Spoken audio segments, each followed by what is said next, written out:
Hello,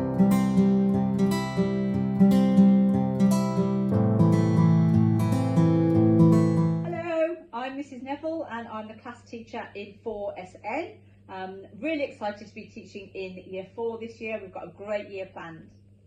Hello, I'm Miss Enza. I am the class teacher for 4LE and I will be in class on a Tuesday, Wednesday and Thursday alongside Miss Wasami.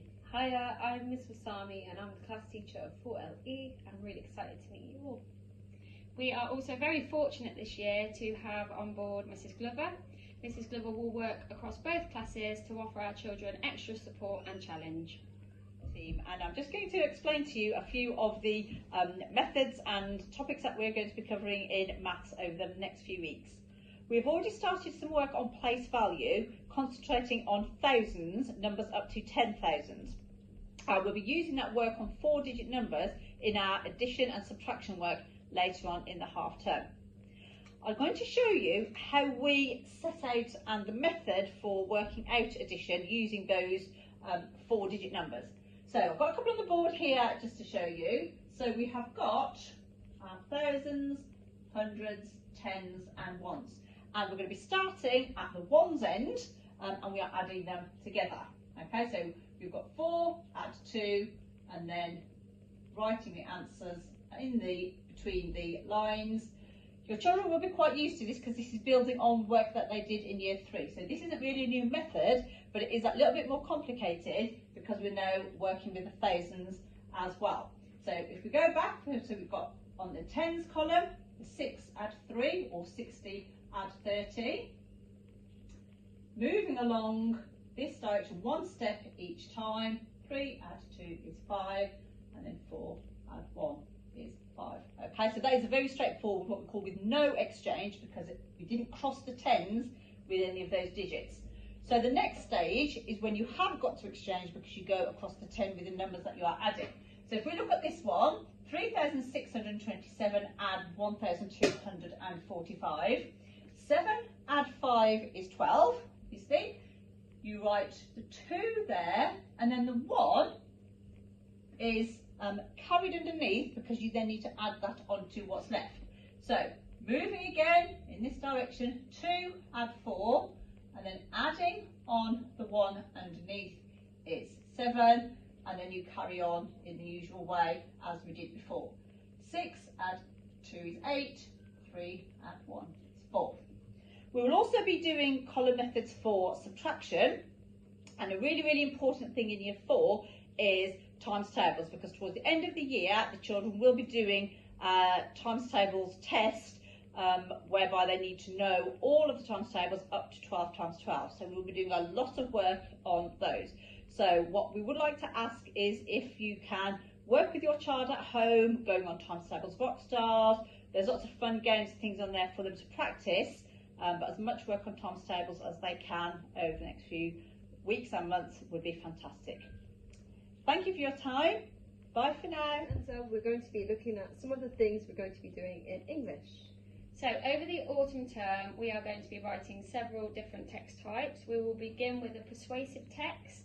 We are also going to be writing a character study, and we're going to finish this half term with an informative text. After the break we will come back and we will write a soliloquy from the perspective of a soldier, and we will finish towards Christmas with the children writing their own menus using lots of adjectives to describe food. We try to have a think about the thing that would most support the children throughout all of their grammar over the different text types, and one of the things that we find every year the children find more of a challenge is how to punctuate a fronted adverbial phrase. So we have fronted adverbial phrases of time, place and manner. We're going to be looking more specifically at time, so when something happens, and manner, how something happens. And if we place the fronted adverbial phrase at the start of our sentence to show how or when something happens, it helps the children to write in a more engaging way for their audiences. So we do encourage them, especially in Year 4, to write with fronted adverbial phrases to begin their sentences.